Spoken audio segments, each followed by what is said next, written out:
November of 1879 came early to the Colorado high country, and it caught the noon stage out of Granite Bend with 11 souls aboard and a driver who should have known better. Marigold Ashby sat near the rear of the swaying coach with a dented tin biscuit box on her knees and watched the first hard snow come sideways across the gap in the pines, and she understood, before any of the men did, that they were not going to make the far side of the pass before dark. She was 22 years old, the orphaned daughter of a Missouri seed merchant who had died of the same lung rot that had taken her mother 2 winters before him, and she was traveling to a brother in the Gunnison country who had written that he could not, in truth, take her in. She had not told the other passengers that. A woman alone on a westbound stage learned quickly that the answer to "Where are you headed?" "Miss" had better sound like somewhere a person was wanted. The snow thickened. The driver pushed the team harder than the grade allowed, the way frightened men do, and a half-mile short of the summit, one of the leaders went down in a drift to its chest, and the whole coach slewed sideways and stopped, and that was the end of the easy part of the day. There was a great deal of shouting then, men climbing down into snow already past their knees, the driver swearing at the horses and at the sky and at the company that paid him, and through all of it, Marigold sat still with her box in her lap and did the only thing she had ever been any good at, which was to keep her head while the people around her lost theirs. She watched the light go. She counted the daylight they had left and found it wanting. And she thought, with the flat clarity that had carried her through 2 deathbeds and a foreclosure, that if help did not come up the road in the next hour, some of the people climbing around in that snow would not see the morning. Help came, but it did not come up the road. It came down off the mountain, out of the timber on the high side, a single rider on a shaggy mountain horse leading 2 pack mules, and he sat his saddle at the edge of the trees a long moment, looking down at the foundered coach the way a man looks at a problem he did not ask for and cannot in conscience ride away from. Then he came down through the drifts at an angle, letting the horse pick its own way, and the passengers crowded toward him with the desperate gladness of people who have just been handed a reason to hope. Marigold did not crowd. She stayed by the coach and looked at the man, and what she saw she would remember the rest of her life. He was big, broad through the chest and shoulders, somewhere in his middle 30s, and he wore a dark felt hat crusted white at the brim and a long, oiled canvas coat with a sheepskin collar turned up against his jaw. He had a full dark beard and a fall of unkempt dark hair to his collar, and a pale scar split one eyebrow and gave his face a permanent look of mild question. His eyes, when they moved over the wrecked coach and the floundering passengers and came to rest, briefly, on the still woman with the tin box, were a deep gray, deep set, tired in a way that had nothing to do with the day. They were, she thought, the eyes of a man who had been alone a long time and had stopped expecting that to change. "You can't stay here," he said. He did not raise his voice, and somehow it carried over the wind anyway. "Storm's settling in for 3 days at the least. This grade'll be 20 foot deep by morning, and nobody's coming up it till spring." He let that land. A woman near the front began to cry. "My place is back up the mountain, hour's ride in this. It's small, it's warm, there's room, if nobody's particular about how." He looked at them, 11 cold, frightened strangers, and something crossed his weathered face that might have been reluctance and might have been grief, and then he swung down off the horse into the snow and started unlashing a coil of rope from one of the mules as though the matter were settled, which, Marigold understood, it was. A person could be particular about a great many things in this life, but not about the only warm room within 20 miles in a killing storm.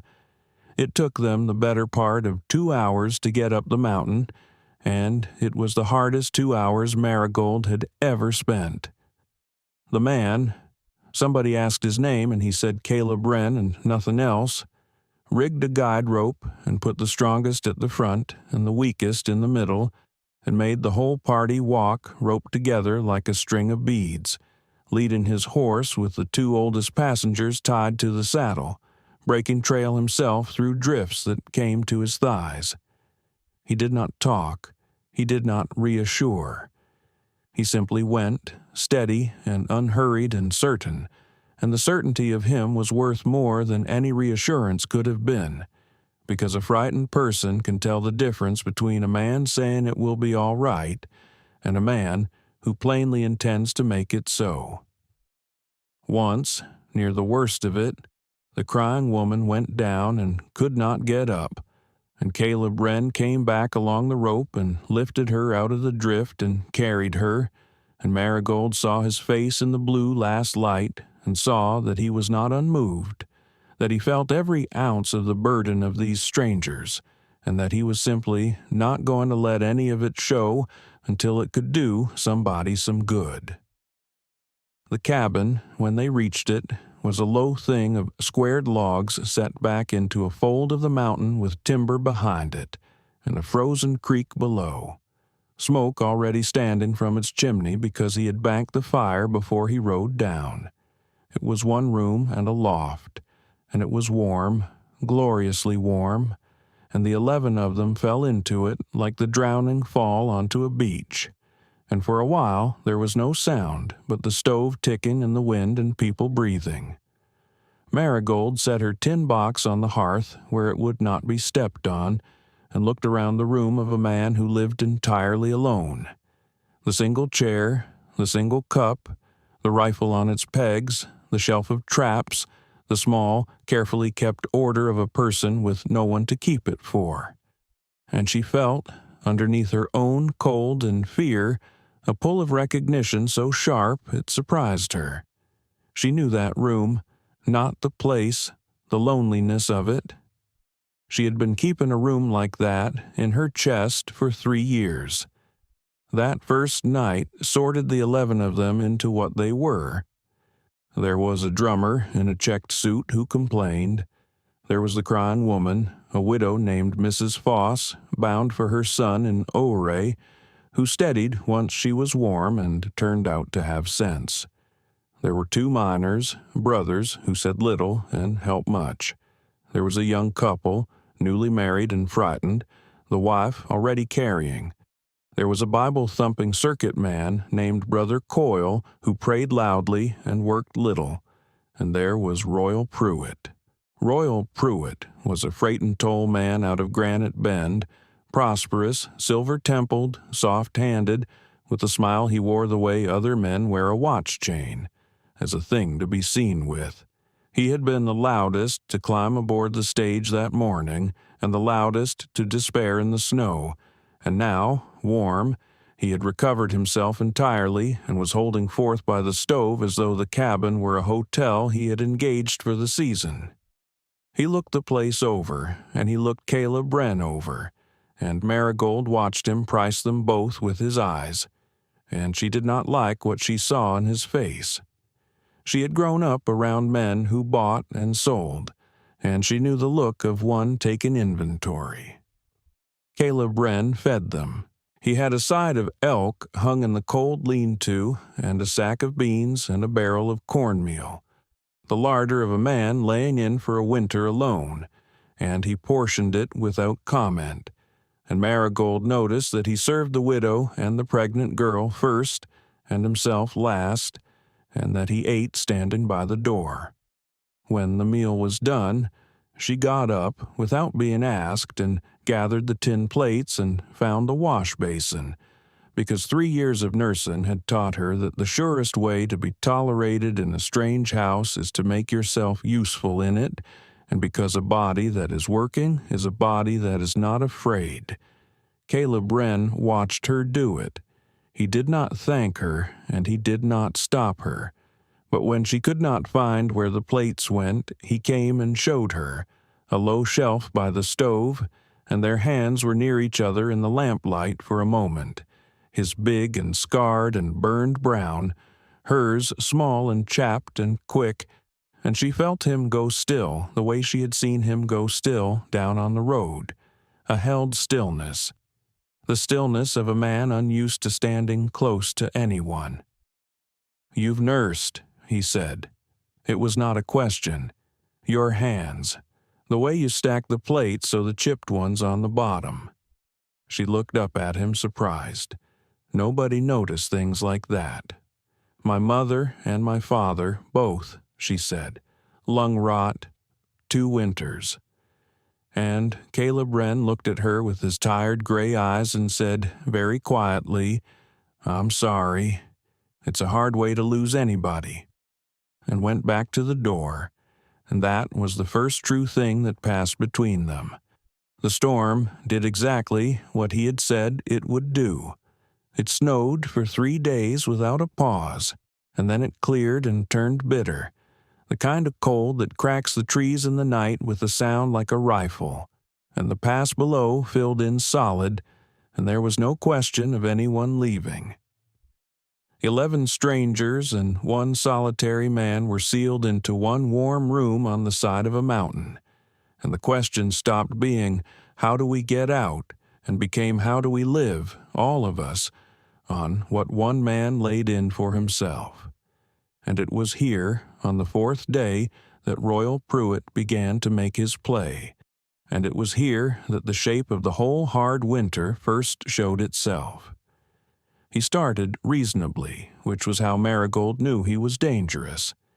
He gathered them, the snowed-in 11, and he spoke of order.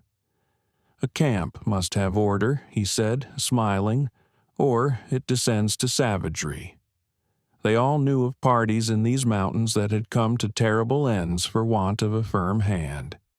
He proposed himself, naturally, as that hand, a man of business accustomed to managing men and stores.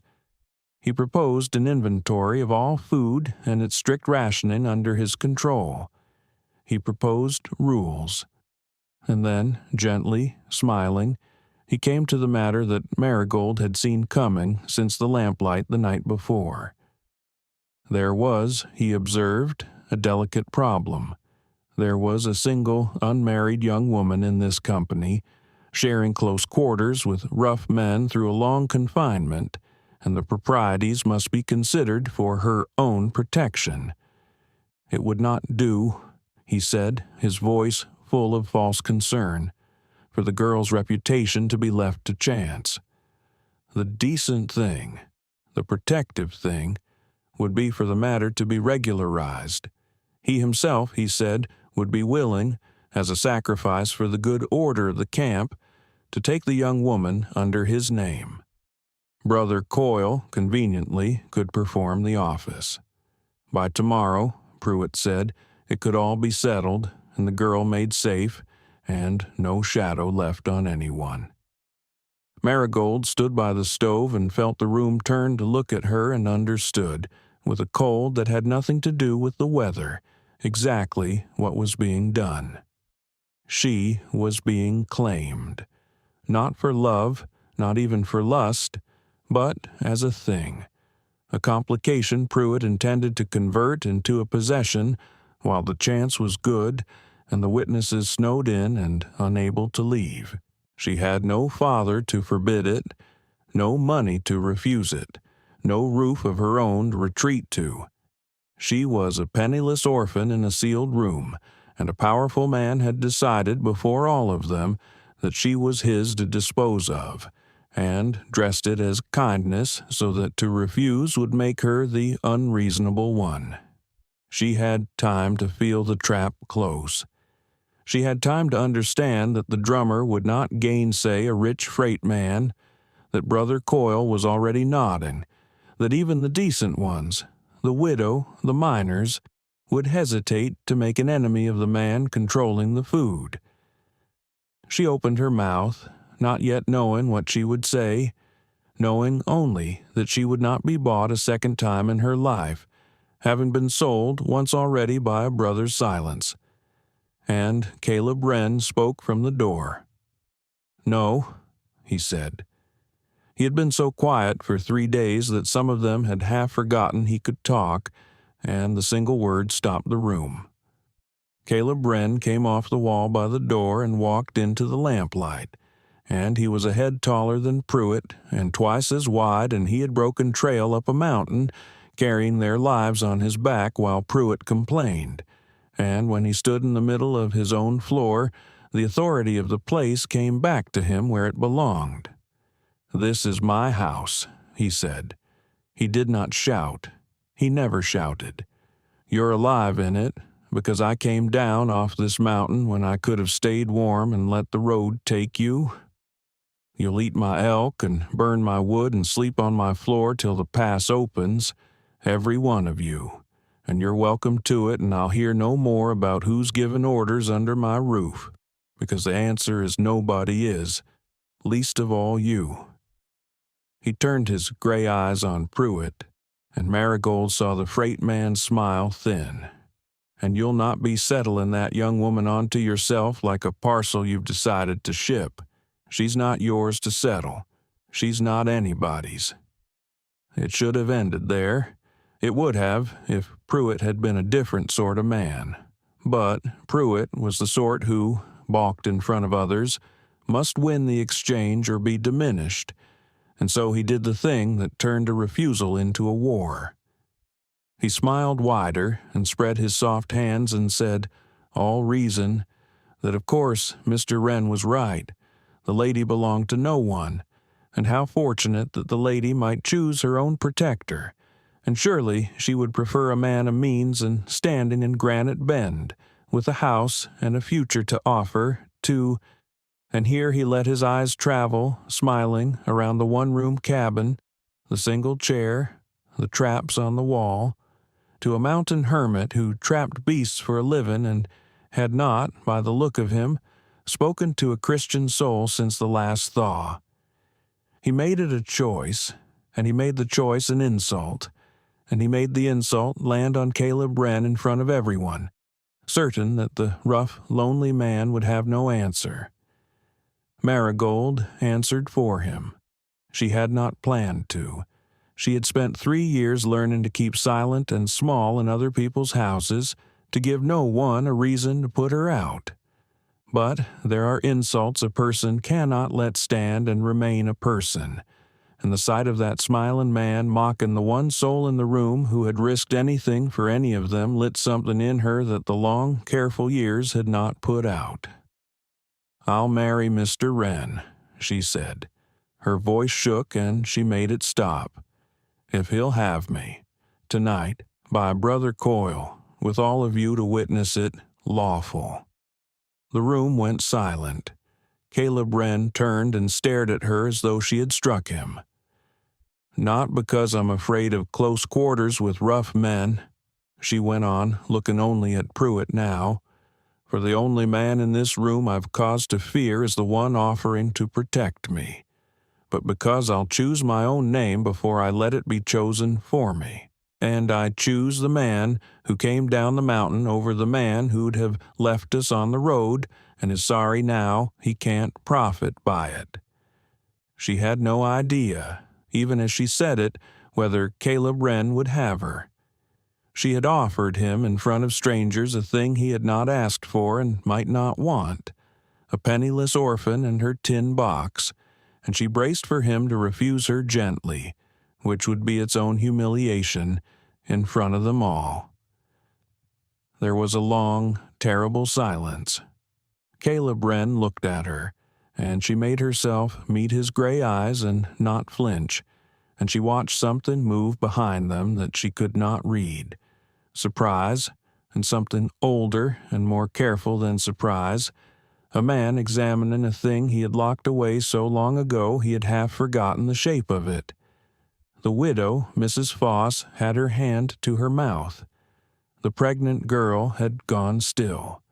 Pruitt's smile had curdled to something ugly, and Caleb Wren took his crusted hat off his head, slowly, and held it against his chest, and Marigold did not yet know that this was the thing he did when he meant something all the way to the bottom of himself, and he said, "I'll have you, if you're sure.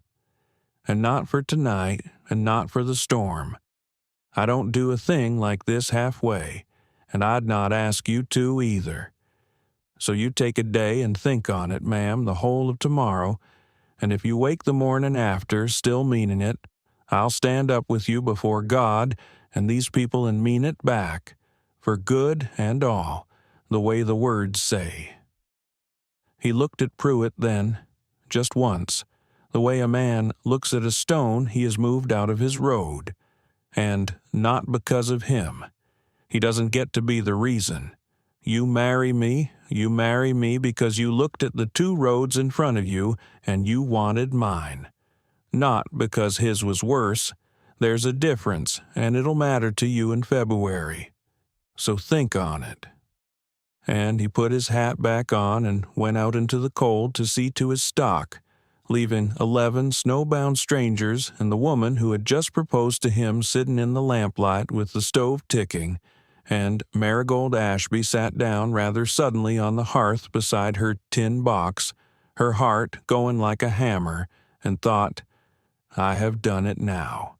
Whatever it is, I have done it now."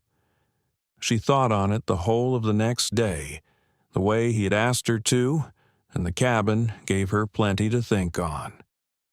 She watched Caleb Wren move through the crowded morning, and she made a study of him the way she had once made a study of fevers, looking for the truth under the surface. She watched him give the pregnant girl the chair without being asked, and the widow the warm end of the loft. She watched him take Royal Pruitt's measure and keep his peace, refusing to be drawn, doing the work and letting the freight man hold his court by the stove, because a snowed-in man with no power was no danger, so long as he had no hold on the food, and Caleb saw to it that he had none. She watched him with his animals when she carried out the wash water, the gentleness in his big scarred hands on the muzzle of the shaggy horse, the way he talked to the mules low and steady, a man who had clearly given to beasts the tenderness he had nowhere else to spend. And she watched him not look at her, carefully all day, the way a man does not look at the one thing he cannot stop being aware of, and she understood from the not looking more than any looking could have told her. At dusk, she found him splitting wood in the blue cold behind the cabin, alone, and she went out to him with her coat buttoned and her mind made up, and she stood until he set the axe down. "I've thought on it," she said. "Same as I said. I'll marry you, and I want you to know it's not him." She nodded back toward the cabin, toward Pruitt. "You were right that it'd matter to me to know that, and it does, so I'll say it plain. I'd marry you if he'd never been born. I've been alone 3 years, Mr. Wren, since my folks died, passed between people who took me out of duty and were glad to pass me on. I know the look of a person who'll do the kind thing only as far as it costs them nothing, and I know the look of a person who'll do the kind thing when it costs them everything, because I watched you ride down a mountain into a storm for 11 strangers who'll never repay you. I'd rather be poor with the second kind of man than rich with the first. That's my thinking. Take it or leave it." Caleb Wren was quiet a long moment in the blue dark. Then he said, "I was married before." Marigold went still. 5 years back, down in the wet mountains before I came up here to be alone. Her name was Rosa. She died, and the child with her, the both of them in one night, and there wasn't a thing I could do but hold the lamp and watch it happen. His voice did not break, but it went somewhere very far away. I came up this mountain to get away from people on purpose, because every person is a person you can lose, and I'd had my fill of losing. So you ought to know what you're getting. You're getting a man who quit, who decided the safe thing was to want nothing and need nobody, and trap his beasts and die up here quiet someday with nobody the worse for it. That's the husband you're choosing. I want you to choose him with your eyes open." And Marigold Ashby, who had buried both her parents and been passed hand to hand like an unwanted parcel, and had just that morning understood that she was looking at the loneliest man she had ever met, said the truest thing she knew. "I had my fill of losing, too," she said, "and I'm still here, choosing to risk it again, because the other thing, the wanting nothing, that's not living, Mr. Wren, that's just dying slow where it's safe. I've watched people die. I know the difference. I'd rather we be afraid together than safe apart." And Caleb Wren looked at her for a long moment in the dark, and then he did something she had not seen him do in 3 days. He smiled. It changed his whole weathered face. "Caleb," he said, "if we're to be married, you'd best call me Caleb." "Marigold," she said. "Goldie, my mother called me." "Goldie," he said, trying it, and the word came out of that gruff, lonely man so gentle that her eyes stung in the cold. They were married that night by Brother Coyle, who, for all his bluster, knew the words and said them properly, with the snowed-in 11 for witnesses and the stove ticking and the wind in the chimney. There was no ring. Caleb stood up bareheaded in his good shirt, and Marigold stood in her faded moss-green wool dress with her copper hair down because she had nothing better, and they spoke the old words to each other, and Pruitt watched from the corner with his curdled smile, and the widow Mrs. Foss wept openly, and the pregnant girl held her young husband's hand. And at the end, when it came to the part where a ring should go on, Caleb reached into his coat and brought out the one thing he owned that was fine. A hand-stitched quilt, folded small, the kind a woman makes over a winter, worn soft with years. "This was my mother's," he said, low, "just for her. She made it the winter before she passed. I've carried it from house to house and never had reason to put it on a bed." He turned back a corner, and Marigold saw that something was sewn into the binding, a small, hard shape under the cloth, a thin gold band, his mother's wedding ring, stitched into the quilt's edge where it would not be lost. She sewed her ring into it so it'd never get pawned no matter how bad a winter got. Said a wedding band belongs to the home, not the finger, so it'd be there for whoever made a home under it next. He pressed the folded quilt into Marigold's hands, the gold band hard inside the cloth against her palm. "I can't put the ring on you," he said. "It's sewed in, and I'll not cut my mother's stitches. But I can give you the home it belongs to. Will that do for a ring?" And Marigold Ashby held the quilt with the hidden gold against her heart, and could not speak, and only nodded, and Brother Coyle pronounced them man and wife. If you've made it this far into Goldie Ashby's story, hit subscribe, because what happens next, the winter, and the worth of her that nobody saw coming, is the part I've been waiting to tell you. And tell me down in the comments where you're listening from tonight. I read every town that comes through, and it does my heart good to know the fire's lit in so many places at once. Now, to the winter. The morning after the wedding, Marigold Ashby woke in the loft of a mountain cabin, a married woman, and lay a moment in the gray light, listening to the strangeness of her new life. 11 strangers breathing below, the stove being fed, the wind that never entirely stopped. And then she got up and went down the ladder and began, quietly, to make herself the wife she had promised to be. Not for show, not to earn her keep, though there was that too, but because she had chosen this man and this hard place over the smiling false safety Pruitt had offered.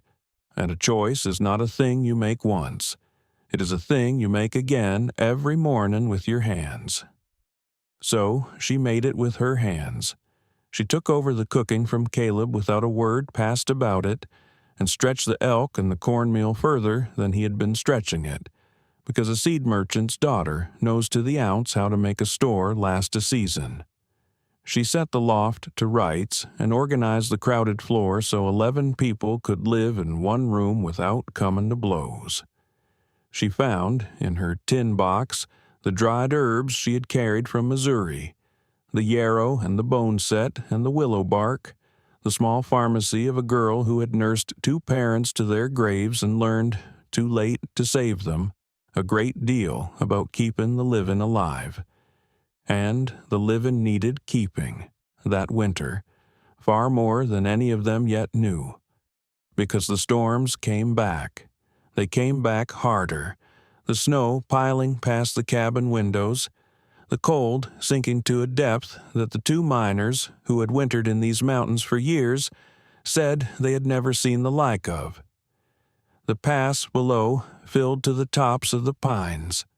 The little settlement of Granite Bend down on the far side was as far away as the moon, and the 11 snowbound strangers, who had thought the worst was behind them when they reached the warm cabin, began slowly to understand that they were in a fight for their lives that might run clear to April, and that the man whose roof had saved them, and the penniless orphan he had married, were the 2 thinnest threads their survival hung from.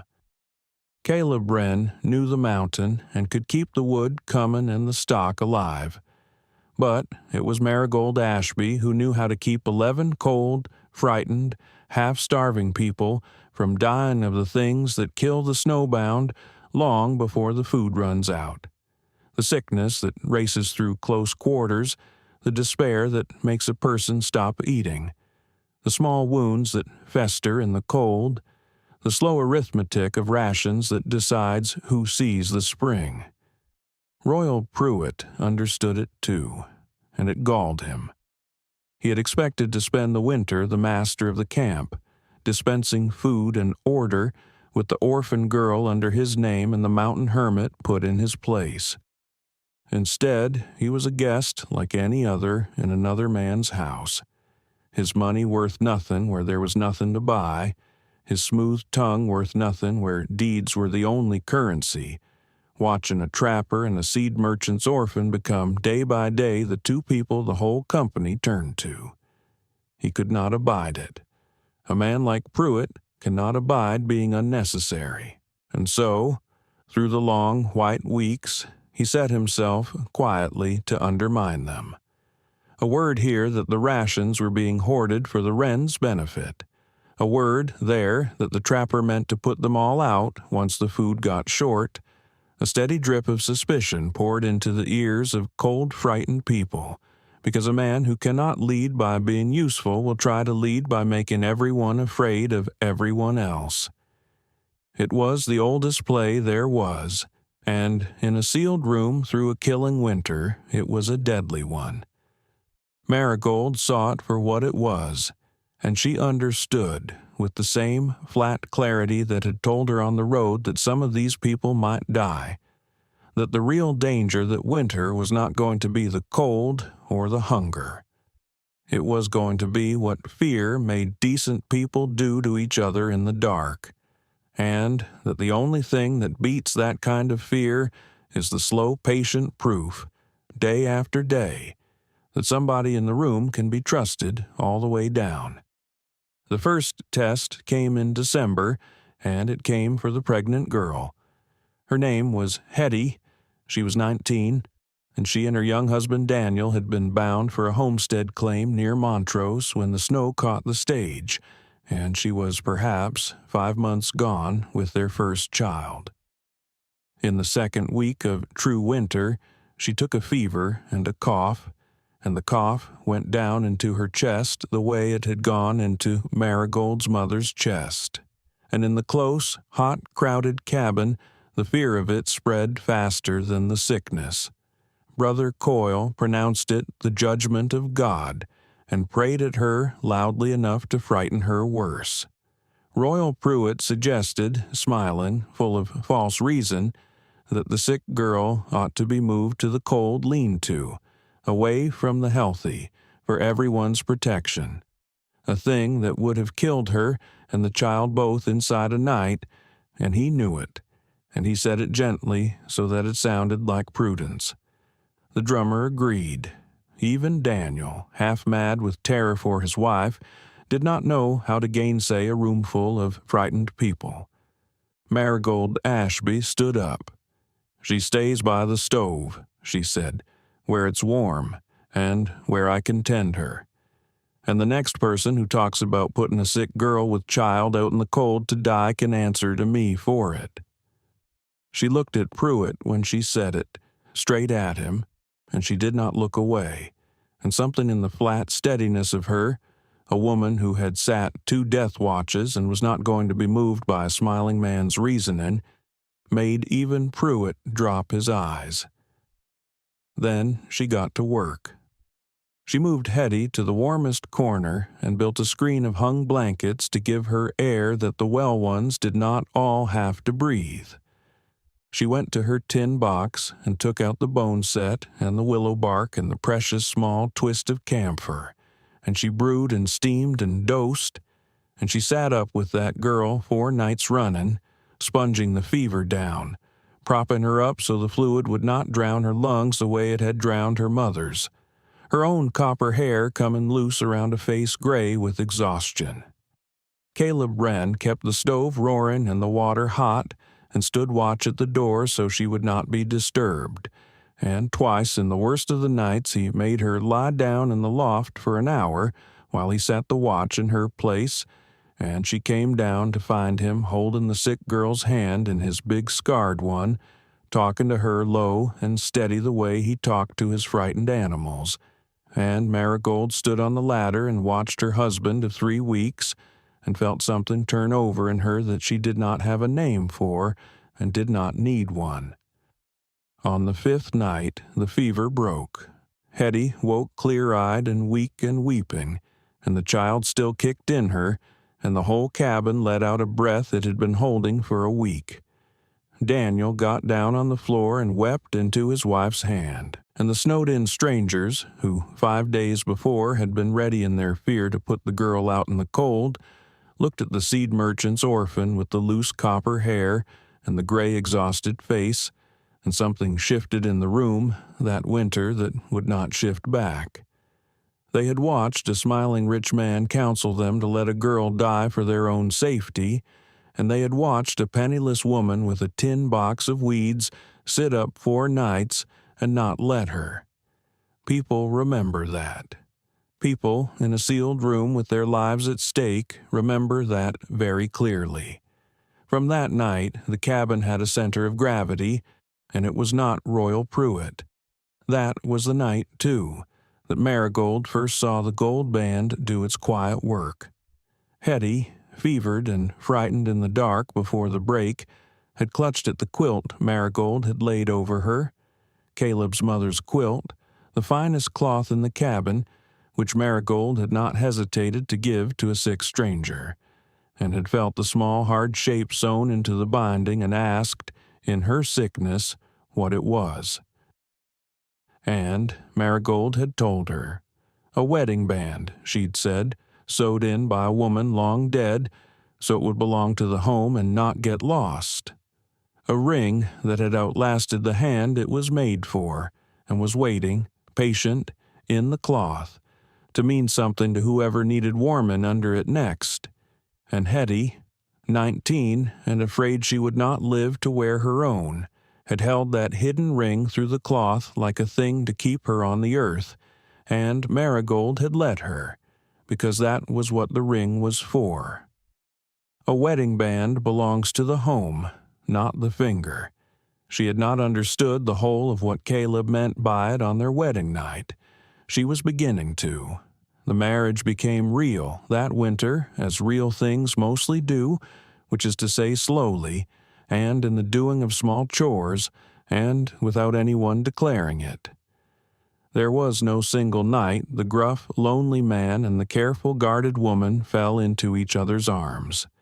The cabin was full of strangers, and there was no privacy, and there was too much work, and they were both, in their separate ways, people who had been hurt enough to be slow. But there were 100 smaller things. There was the way Caleb began saving the choicest piece of the elk for her plate and pretending he had not. There was how she learned to read his silences, to know the difference between the quiet of a man at peace and the quiet of a man whose old grief had come walking, and to sit near him without speaking when it was the second kind. There was the night the wolves came close, and the stock panicked, and the two of them went out together into the howling dark with a lantern and a rifle, and worked side by side to settle the animals, and came back in stamping snow and laughing, actually laughing, breathless and alive, and stood close by the stove warming their hands and found they did not want to step apart. There was the first time she called him husband and meant it, and saw him hear that she meant it. And there was the quilt. Through the long weeks it went from sickbed to sickbed and shoulder to shoulder, the warmest, finest thing in the cabin, lent to whoever needed it most, over Hetty in her fever, around the widow, Mrs. Foss, when the cold got into her old bones, across the laps of the miners on the bitter watches. And every time it came back to Marigold and Caleb's corner of the loft at night, and every night Marigold's hand found the small hard shape of the gold band sewn into the binding, the way another woman might touch a ring on her finger, and she understood more of what it meant. His mother had sewn her wedding band into the cloth so it would never be pawned, never be lost, so it would stay with the home through every hard winter and belong to whoever made a home under it next. And here it was, doing exactly that, warming a houseful of frightened strangers, passing from hand to hand, holding people to the earth. A ring that did its marrying not on one woman's finger, but over a whole room full of souls trying to live through a killing winter together. Caleb had been right. A wedding band belongs to the home, not the finger. She had thought it a sad thing when he said it, a thing a man tells himself when he has no proper way to wed a woman. She saw now that it was the truest thing about him, and about her, and about what the two of them were building in that cabin without ever once saying the word love out loud. It was deep in January, on a still cold night when the others slept, that the floor of the whole winter shifted under them. Marigold could not sleep and had come down to feed the stove, and she found Caleb already there, sitting up alone, and beside him on the table was a thing she had never seen.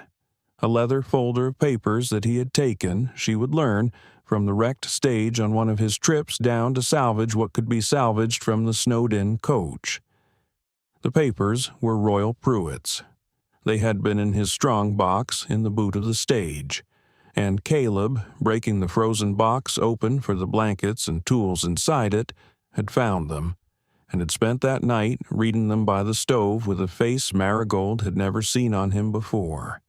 He looked up at her, and he said, "Sit down, Goldie. There's a thing here you need to see, and it changes the shape of everything." The papers told a story, and it was an ugly one. Royal Pruitt had not been a chance passenger caught by the storm. He had been traveling that route on purpose, and the purpose was the pass. The very pass they were all snowed into, the only practical wagon road over that stretch of the divide. Pruitt's freight company had been quietly buying up the rights to the road, the relay stations, the water, with a plan to throw a toll gate across the one passage every wagon and stage and mail rider had to use, and to bleed the whole western slope of the mountains for the privilege of crossing. And the last piece he needed, the keystone of the whole scheme, was the high meadow and the spring at the top of the pass. The land a man could hold the road from.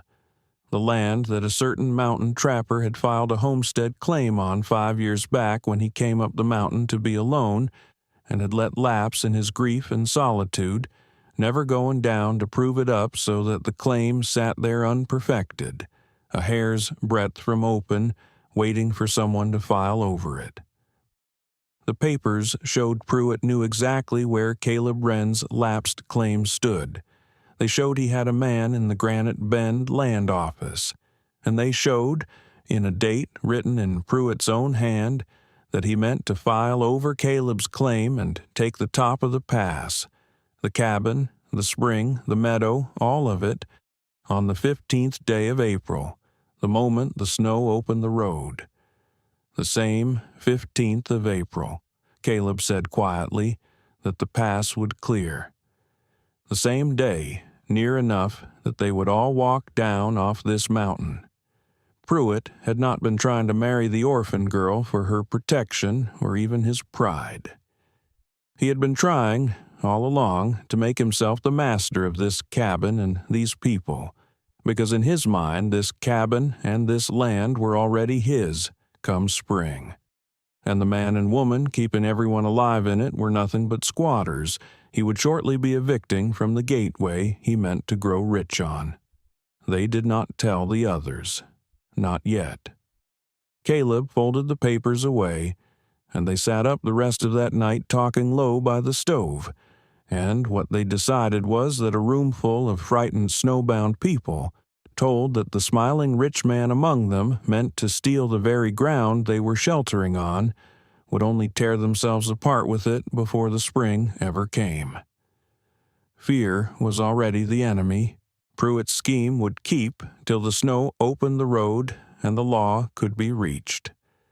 The thing to do was to live, to get all 11 of them down off the mountain alive in April, and then to fight Pruitt on the ground where he could be beaten, which was the land office and the courts and the daylight, not a sealed cabin in January where the only law was who held the food and the fear. So they kept the secret, and they kept the camp alive, and they waited for spring. But the waiting got very hard. February was the cruelest month, and it nearly broke them. The cold deepened past anything the miners had a story for. The elk ran low and then lower, and Marigold's careful arithmetic of the rations began to return answers she did not like. Caleb went out on the snowshoes to hunt and came back empty, day after day, because the deep snow had pushed all the game down off the mountain, and a houseful of people eats whether the hunting is good or not. The cold got into the widow Mrs. Foss's chest, and Marigold spent her dwindling herbs to pull her through. One of the miners cut his hand to the bone, splitting frozen wood, and the wound went bad, and Marigold cleaned it and packed it with the last of her yarrow, and sat up with the fever of it, and the man kept his arm, which a week's worse luck would have cost him. And through all of it, in the long, white, desperate days, Royal Pruitt did his patient, ugly work, whispering that the wrens were eating better than the rest, that the trapper was holding back meat against his own family's hunger, that when the food got short enough they would all see whose lives Caleb Wren valued and whose he did not. It was a lie, and a cruel one, for Caleb and Marigold by then were eating the least of anyone, giving their portions to the sick and the carrying girl. But a lie does not need to be true to do its work on cold, frightened people.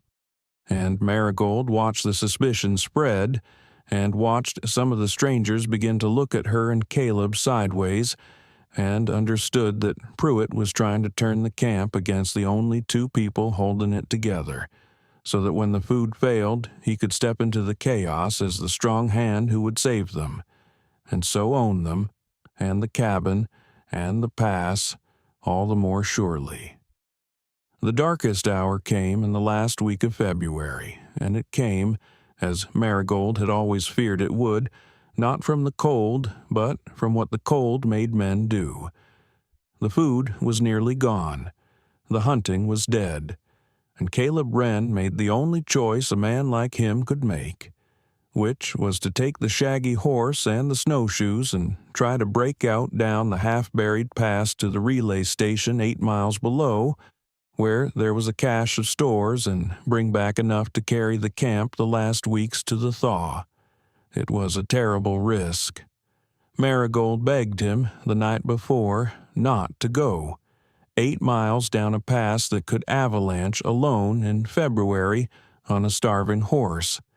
But there was no one else who knew the mountain, and there was not food enough to wait. And so, at first light, he kissed her, the first time he had kissed her, rough and brief and full of everything neither of them had said, and he pressed the quilt with the gold band into her hands and said, "If I don't come back by dark on the 3rd day, you don't wait. You take these people down the way I showed you, soon as the weather breaks, and you don't look back, and you don't let that man, Pruitt, talk you into staying or splitting up. You hear me, Goldie? You're the one keeps them alive now. You always were." And he rode down into the white, and the trees closed behind him, and he was gone. He did not come back on the 1st day. He did not come back on the 2nd. And on the 2nd night the storm came down off the divide harder than any all winter, and the food ran out entirely, and Royal Pruitt made his move. He gathered them in the dead of that 2nd night, with the storm screaming and the larder empty and Caleb Wren 2 days overdue, and surely, Pruitt said, dead in the snow, the way reckless men always die. He had waited for this. A camp that is warm and fed does not want a master. A camp that is starving and frightened and leaderless will hand itself to the first man who speaks with certainty. And Pruitt spoke with certainty. The trapper was gone, he said, smooth and grave and false. The trapper had ridden off and abandoned them, had likely never meant to come back, had gone down to the relay station to save his own skin and leave them to starve. The orphan girl he'd married was no leader, only a nurse, a child playing at command. Sentiment would not feed them now. What they needed was a man who would make the hard decisions a soft-hearted woman never could. There was, he allowed, still food enough to carry some of them to the thaw, not all, but some, the strong, the ones worth saving. And the decent thing, the necessary thing, was for a firm hand to decide who that would be. He did not say outright that he meant to ration the last food to himself and the strongest, and let the widow and the sick and the caring girl die. He did not have to. Marigold heard it under the words, and she saw the cold, frightened strangers, hungry past sense, begin to listen, and she understood that this was the night the whole winter had been driving toward, the night Pruitt finally took them, unless somebody stopped him. She stopped him. She stepped into the firelight and Caleb's mother's quilt with the gold band sewn in its hem, and she did not shout because she had learned from her husband that the loudest voice in a frightened room is rarely the one that should be followed. "No," she said, the way Caleb had said it the first night, and the single word turned the room the way his had. "Sit down, Mr. Pruitt. You've talked all winter, and I've held my tongue because a snowed-in camp can't afford a war. But I'll not hold it while you talk these good people into letting an old woman and a girl with child die so you can sit fed in a dead man's chair. So sit down, and let me tell them the truth, and then let them choose who they'll follow with their eyes open." And she told them. She told them everything. She told them about the strong box in the wrecked stage and the papers inside it, and she fetched the leather folder from where Caleb had hidden it and held it up in the firelight. And she told a roomful of people who had nearly handed Royal Pruitt their lives exactly what Royal Pruitt was, that he had come to take the pass, that this cabin and this spring and the very floor they shivered on were the land he meant to steal the day the snow opened. that the man he'd just called a coward and a deserter had ridden down a February pass alone, starving, to bring back food for the very people Pruitt was now proposing to let die, and had married her that first night, not to claim her as Pruitt would have, but to keep her from being claimed. "He'd no more abandon you," she said, her voice shaking and steady at once, "than he'd have left us on that road in November. You've all seen what each of these two men is, all winter long, with your own eyes. One of them rode into a storm for strangers. The other one spent 3 months teaching you to be afraid of each other so you'd hand him the camp. Now you know what they each came up this mountain to do. So choose, but choose knowing." The room chose. It did not even take long. The widow, Mrs. Foss, stood up first, old and frail and steady, and crossed the floor to stand beside Marigold and said only, "I'll die before I'll take a bite that's denied to that girl's baby, and shame on any soul here that would." Then Daniel and Hetty.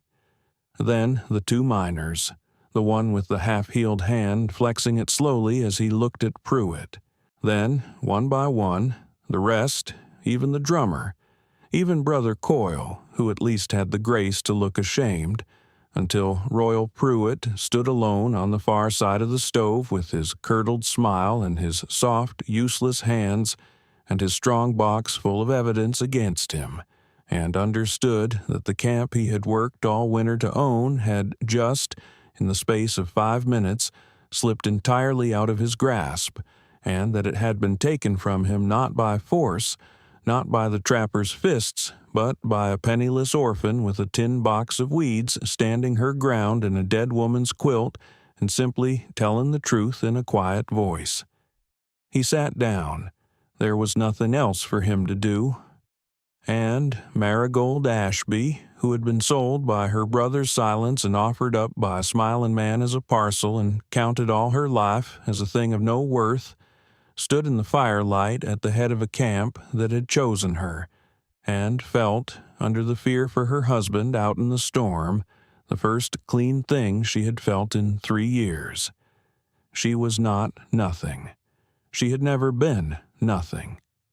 It had only taken a killing winter and a lonely man and a house full of strangers' lives to make the world admit it. Caleb Wren came back at noon of the 3rd day.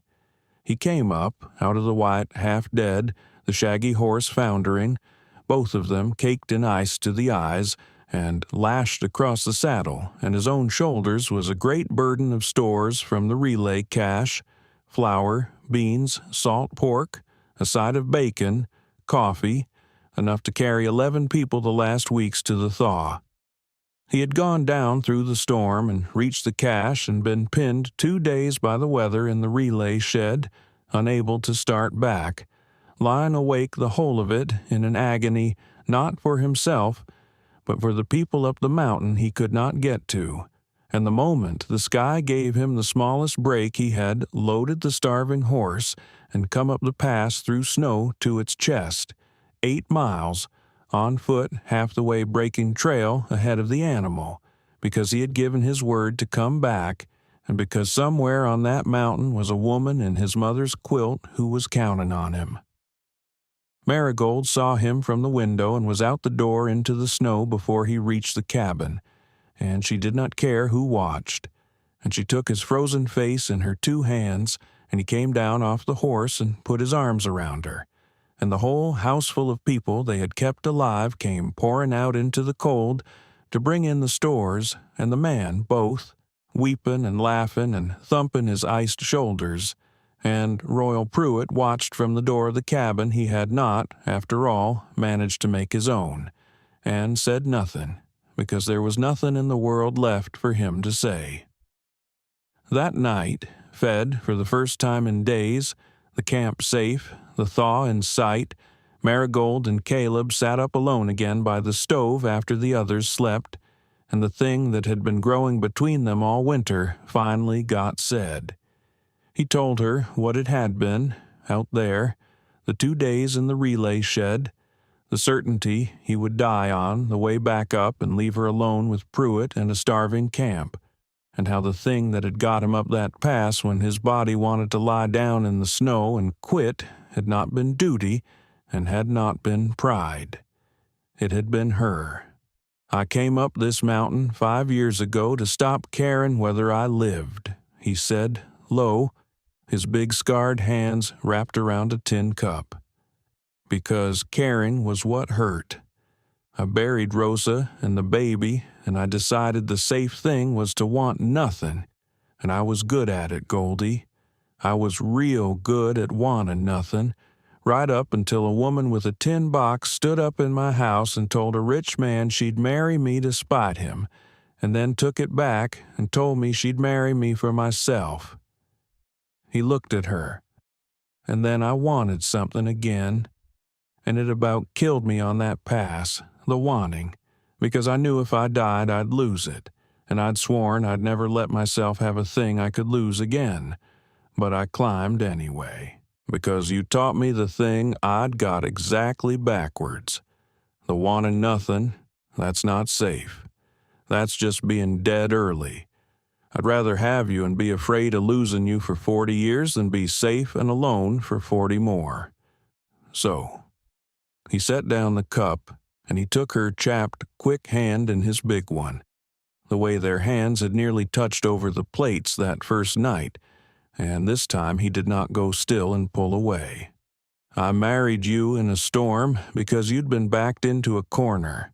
I'd like to be married to you, the rest of it, because we both walked clear out of the corner and chose it. Will you have me, Goldie Ashby? Not for the winter. For good and all, the way the words say. And Marigold, who had once crossed half a continent to be unwanted and had found, at the top of a frozen pass, in a one-room cabin full of strangers, the one place on earth that wanted her, said yes, and meant it. And this time there was no Brother Coyle and no witnesses and no Pruitt. Only the stove ticking and the wind and a man and a woman who had stopped being afraid to want each other, and the small gold band, sewn into the quilt across their knees, doing its patient work of belonging to a home at last. The thaw came in April, late and sudden, the way mountain springs do.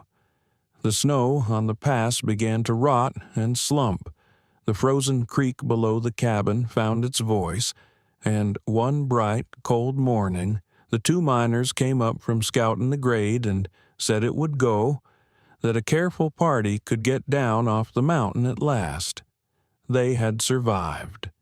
All 11 of them, and the man and woman who had kept them, and the child still safe in Hetty's belly, ready now to be born somewhere with a roof and a doctor. They came down the pass over 3 days, roped together as they had come up, Caleb breaking trail, Marigold bringing up the careful rear with the widow on her arm. And when they came out at last onto the open road below the snow line and saw, far down the valley, the smoke of Granite Bend standing in the spring air, the whole party stopped and looked at it, and some of them wept, because there had been a great many nights that winter when not one of them had believed they would see a town again. But the winter was not quite done with them, because Royal Pruitt was not quite done. He had come down the mountain silent and watchful, biding, and Marigold understood that a man like Pruitt does not abandon a scheme merely because a houseful of starving strangers turned their backs on him in the dark. That he was counting, even now, on the fact that the moment they reached Granite Bend, it would be his word, the prosperous freight man, the man of standing, against the word of a mountain trapper and a penniless orphan, and that the lapsed claim was still lapsed, and that the 15th of April, the day he meant to file over the top of the pass, was nearly upon them. He thought the daylight was his ground. He thought that down in the world of papers and offices and respectable men, the trapper and the orphan would be nobody again, and he would be Royal Pruitt of the freight company once more, and the pass would still be his for the taking. He had only one thing wrong, and it was the thing that ruined him. He did not know that Marigold Ashby still had his strongbox papers. What happened in Granite Bend happened quietly, the way the truest reckonings do, and it did not need a single raised fist. They went, the morning after they came down, not to confront Pruitt, but straight to the land office, the 11 of them together, and the trapper filed to perfect his lapsed claim. And a homestead claim, the clerk explained, could be revived by a claimant who could show good cause for his absence and continuous occupance in spirit. And there were, standing in the office, 10 witnesses prepared to swear that Caleb Wren had lived on that land the whole winter through and kept 11 souls alive on it, which was occupancy and good character both, attested under oath by half the people in the room. And then Marigold laid Pruitt's own papers on the counter, the surveys, the bought relay rights, the dated memorandum in Pruitt's own hand naming the 15th of April as the day he would file over Caleb Wren's claim and throw a toll across the only pass on the divide. And she laid them before the clerk and the land agent and, by noon, the territorial marshal, and she let the daylight Pruitt had counted on do its work. For there is nothing a frontier town hates worse than a man who means to put a gate across a free road and charge it, and there is nothing the law looks on more dimly than a documented scheme to seize another man's homestead through a paid agent in the land office. Pruitt's papers, which he had carried to make himself rich, hanged him instead, not on a rope, but in the only way that mattered to a man like him. By the time the marshal had read them, the toll scheme was dead, the bought rights tangled in an inquiry that would drag for years, and the man in the Granite Bend land office who had been Pruitt's hand was out of his place, and Royal Pruitt, who had come down the mountain certain that the world of respectable men would restore him, found instead that the whole valley now knew exactly what he had meant to do to it, and that the trapper and the orphan he had counted nobodies had walked into the daylight and beaten him on his own ground, with his own papers before he could so much as file. He did not stay to be humbled. That was not the way of it. There was no scene, no public ruin, no crowd to jeer him. Marigold would not have wanted one, and the story did not need one. Royal Pruitt simply, a few days later, was gone.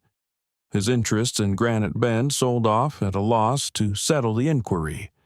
His fine smile no longer worth anything in a town that had taken his measure, his name become a thing said with a particular flat distaste over store counters and church steps for a year or two, and then, as such names do, said less and less, and finally not at all. He drove out of the valley in his good coach one spring morning, and the pass he had meant to own carried him out of the country for the last time, free of charge, and as far as Marigold Ashby ever knew, he never came back, and she did not spend 1 hour of her long life wondering where he had gone. There was one more thing Granite Bend learned about Marigold Ashby Wren that spring, and it was the thing that fixed her place in the valley past any undoing. The winter on the pass had not been the only hardship the high country suffered that year.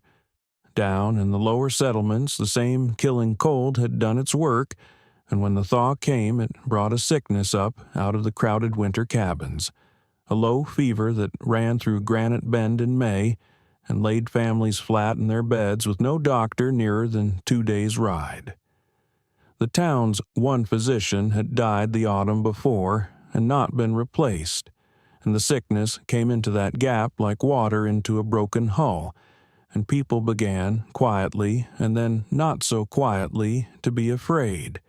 And it was Marigold, the orphan, the trapper's wife, the girl with the tin box, who came down off the mountain with her dwindled herbs and her terrible hard-won knowledge of fevers, and went house to house through the town that had, a season before, never heard her name. She did not ask to be sent for. She heard there was sickness, and she came, the way her husband had come down a mountain into a storm, because she could not in conscience know a thing and sit warm while people who did not know it suffered for the lack.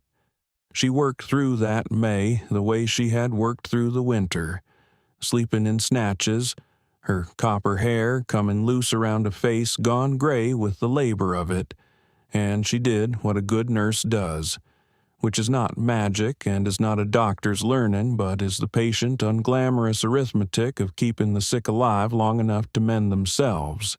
Clean water and cool cloths and propped pillows and the willow bark for the fever, and the steady refusal to let a frightened family give up on a soul that still had a fight in it. She lost some.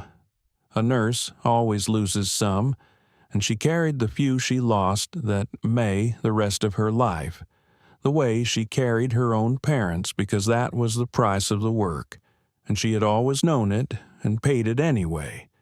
But she saved a great many more, and the town watched her do it, and the town did not forget.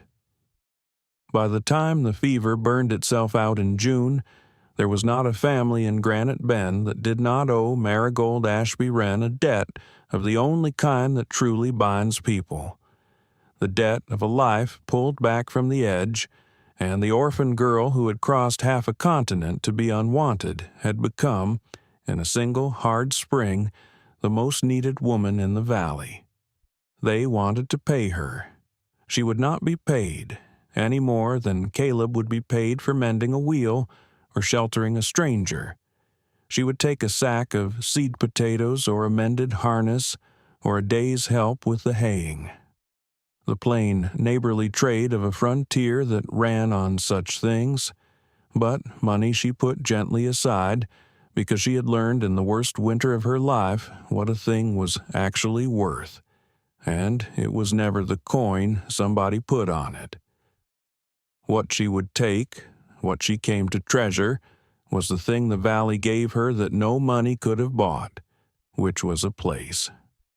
She who had been passed hand to hand and counted a burden in every house that took her in, now could not ride into Granite Bend without 3 people calling her name from 3 doorways, without a child running to show her a mended arm she had set, without some old woman pressing a jar of preserves on her and refusing to take it back.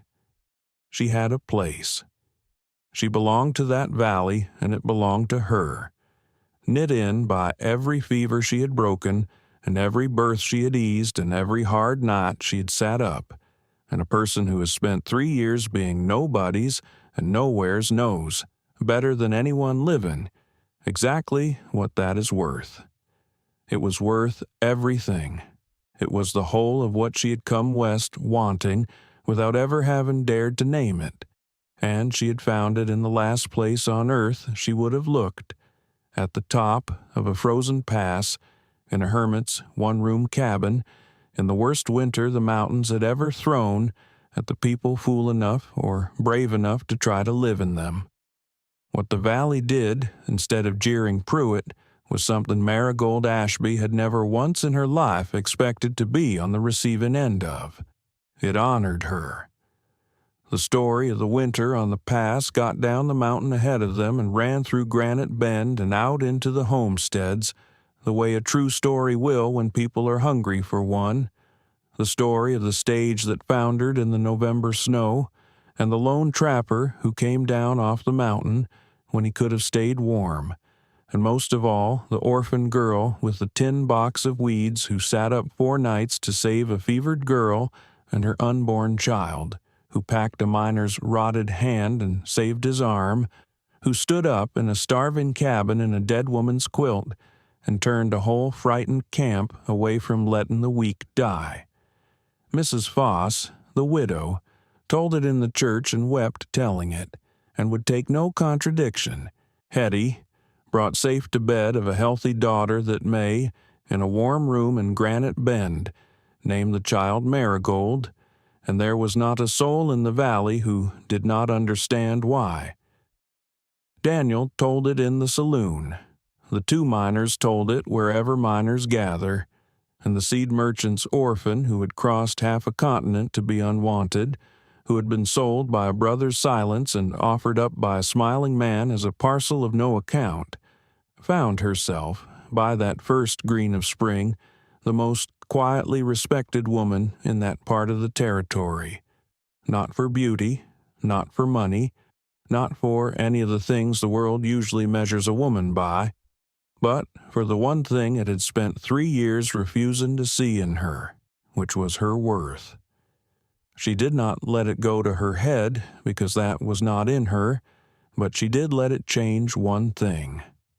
She had spent 3 years believing the world's verdict on her, that she was a burden, an extra mouth, a thing to be passed along, and she stopped believing it. She had watched 10 people who owed her nothing stand up in a land office and swear to her character. She had watched a frightened girl name a baby for her. She had married a man who had ridden into death itself rather than fail her.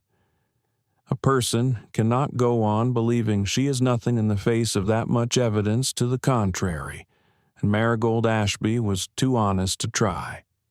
She let herself, at last, be worth something in her own eyes.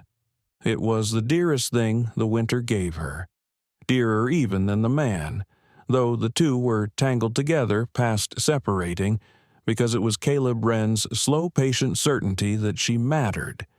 Caleb, who noticed how she stacked the plates, Caleb, who told her she was the one who kept them alive, you always were, that had taught her how to believe it of herself.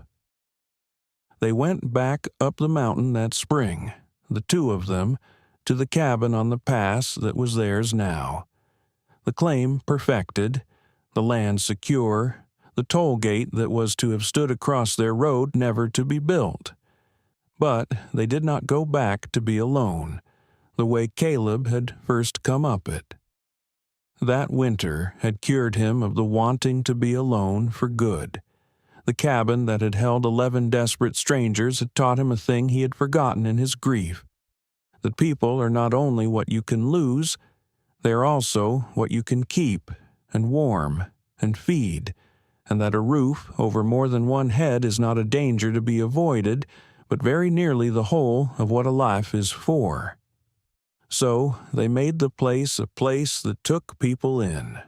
The homesteaders going over the pass that summer found, where they had expected a hermit's shack, a cabin with a pot on and a spare bed in the loft, and a woman who would look at a sick child, and a man who would help mend a broken wheel, and neither of them would hear a word about payment. The relay station down the grade, the one whose cash had saved them, they helped set right, so the next party the mountain caught would have a fighting chance. And the high meadow at the top of the pass, the meadow Pruitt had meant to lock behind a gate and charge the valley to cross. That stayed open, free, forever, the way Caleb and Marigold both quietly meant it to, a road for anyone who needed to get over the mountain, kept open by the very two people a smiling man had once been certain he could push aside. The first year was the hardest of the good years, because happiness, when it comes late to people who have schooled themselves not to expect it, is its own kind of frightening.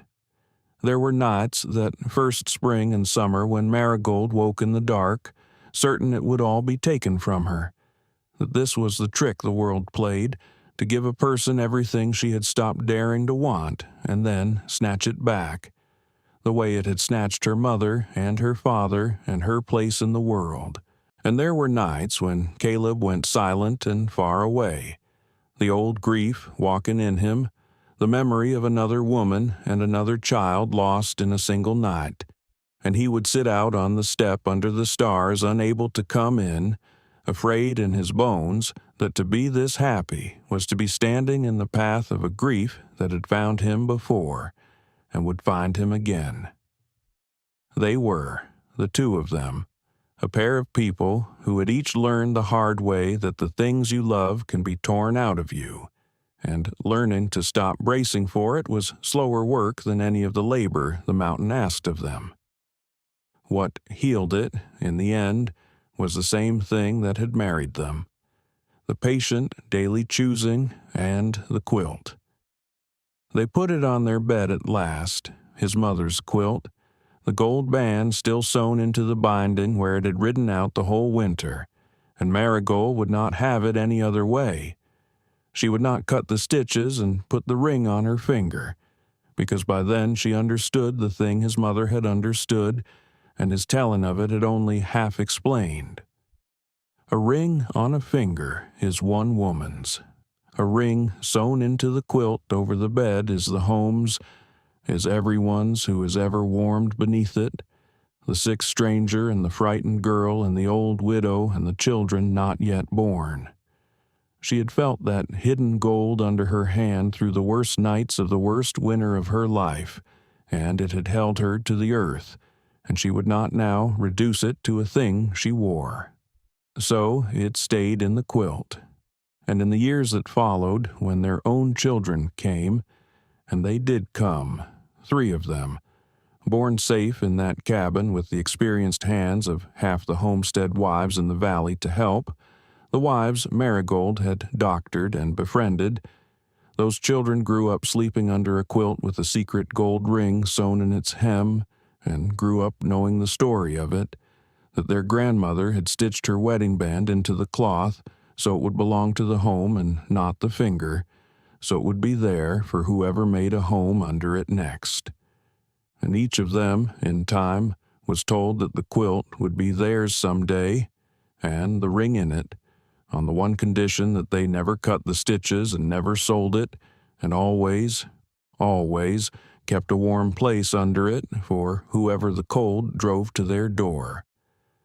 The fear faded the way a hard winter fades, not all at once, but a degree at a time, until one ordinary evening Marigold realized she had gone whole weeks without bracing for the loss of it, that she had begun, without noticing, to simply live inside her happiness instead of guarding the doors of it against a thief. Caleb noticed it in himself the same season. He went days, then weeks, without the old grief walking. He found he could think of Rosa and the lost child with sorrow, but without the terror, could hold his living children and not feel the cold hand of what he had buried, could be happy in the plain, ordinary daylight way that happy people are happy, who have never had to learn it as a discipline. They had both been so certain, each in their separate solitude before the winter threw them together, that the safe thing in this life was to want nothing and keep nothing and stand clear of the path of loss. And the mountain, that killing winter, had taught them both the opposite and taught it for good. That the safe thing is the smallest thing, the deadest thing. That a life spent guarding against grief is a life spent not living, and that the only thing worth the fear of losing is a thing you have first had the courage to hold. They had held. They went on holding. And the holding, it turned out, was the whole of the answer to the fear. The years on the pass were long and good and full, and the country changed around them as countries do. The railroad came at last to the far side of the divide and took most of the wagon traffic off the old pass, so that the road over the top grew quiet again, but never empty, never the dead quiet it had been when Caleb first came up it alone. There were always the homesteaders who lived too far back for the rail, the riders caught out by weather, the families moving through, and every one of them learned that the cabin at the top of the pass kept a pot on and a bed open and would hear no talk of payment. Mrs. Foss lived 8 more years and spent a part of every summer of them up on the mountain in the loft, and died at last in that loft in her sleep, in the warm, with the quilt over her, which she had asked for, having said more than once that she meant to go out the way she had nearly not gone out that winter, warm, and among people who would not let the weak die. They buried her in the high meadow she had loved. Hetty and Daniel proved up their claim near Montrose and raised 6 children, the eldest of them the girl named Marigold, who grew up calling the woman she was named for Aunt Goldie, and learned to doctor at her elbow as Goldie had once learned at her own dying mother's. The two miners struck a fair claim 2 ridges over, and never forgot whose nursing had saved an arm and a life, and showed it as such men show things, by appearing at the cabin every hard October with a wagon load of cut wood and the same flat question, "You laid in enough?" and not leaving until the answer was yes. That was the found family the winter made, and it held for 50 years. Walt and Amos, the miners, with their wood and their canvas jacket reliability. Mrs. Foss, while she lived, with her fierce old loyalty. Hetty and Daniel and the namesake child. The homestead wives Marigold had doctored, who became the women she grew old among, trading seeds and remedies and the long evening talk that a frontier woman lives on, no less than she lives on bread. Caleb, who had come up the mountain to have no one and ended his days with more people who loved him than he could fit under one roof, which he tried to do anyway, every holiday. The cabin grown to a real house by then, with rooms added on as the children came, and a long table, and never once an empty chair at it that they did not fill with whoever the road sent. He had been so certain that first November that the safe thing was to be alone. He lived to be an old man surrounded, and he told Marigold near the end of it that being wrong about that one thing had been the saving of his whole life, and that he had a stranded stagecoach and a smiling thief and a girl with a tin box to thank for it. Marigold Ashby Wren grew old on that mountain, and she grew old respected and loved, and sure at last of her own worth, which was the rarest of the 3. She had been 22 the winter the stage foundered in the snow, 22 and orphaned and unwanted and certain she was a burden the world would always be passing along.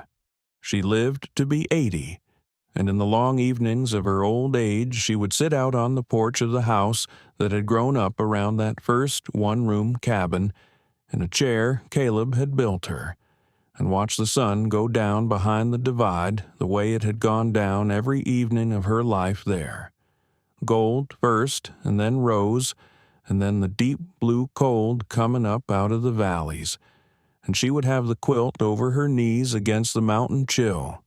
His mother's quilt, soft as water now with all its years, the small gold band still sewn safe in its hem where no winter had ever pried it loose, and her hand would find that hidden ring through the cloth as it had in the dark of the worst nights of her youth, and she would hold it and be warm and be home. The grandchildren, when they were small, would ask her how she and Grandpa had met, and she would tell them. She would tell them about the stage that foundered in the November snow with 11 souls aboard, and the lone man who came down off the mountain when he could have stayed warm, and the smiling rich man who tried to claim her like a parcel, and how she had stood up in a room full of strangers and married a trapper to spite him and stayed married to him for love. She would tell them about the winter, the killing winter, the fever and the rations, and the night she stood up in the firelight in this very quilt and turned a starving camp away from letting the weak die. She would tell them about the gold ring sewn in the hem and what it was for, and make them promise, plainly looking them in the eye as she did everything that mattered, that they would never cut the stitches and never sell it, and always keep a warm place under it for whoever the cold drove to their door. And then she would point out across the darkening meadow to the place where the old pass went over the top of the mountain. The pass that was still open, still free, that a man had once meant to lock behind a gate and charge the whole valley to cross, and she would tell them that their grandfather and she had kept it open all their lives on purpose. Free for anyone, because a road over a hard mountain ought to belong to everybody who needs to get over it, the same way a wedding band ought to belong to the home and not the finger, and for the same reason, because the things that matter most are the things you keep warm and open and shared, and the surest way to lose a thing is to wall it off and try to keep it only for yourself. The histories of that country do not have her name in them. They have the railroad in them, and the cattle outfits, and the men who put up the towns and the banks, and the freight companies. Even, in one dry county record, a brief mention of a failed scheme to toll a certain mountain pass, the promoter unnamed, the plan noted only as abandoned. They do not mention the orphan girl who came west on a foundered stage and kept 11 people alive through the worst winter the high country had ever seen. They do not mention that the pass stayed free for 50 years because 2 people who had every reason to take and hoard chose instead to keep it open. But the road over the mountain is still there, and it is still free, and there's a house at the top of it that still, the people of that valley will tell you, keeps a pot on and a bed open for whoever the weather catches out, kept up now by great-grandchildren who never knew her, who keep a particular old quilt on a particular bed and have been told, each of them, never to cut the stitches in the hem. Some things take a hard winter to be made plain. The worth of a quiet woman is one of them, and the only people who never learn it are the ones too sure of their own measure to look. If Goldie Ashby's story warmed you tonight, if you sat with her on that porch and felt the gold ring through the cloth, then, before you go, tell me in the comments where you're listening from, so I can picture all the fires lit out there in the dark while this story played. And if you want another one, another woman the world was sure it had measured and was wrong about, another hard winter, another worth that nobody saw coming until the cold made it plain. The next story is waiting for you right here, and I think you'll want to know how this one ends.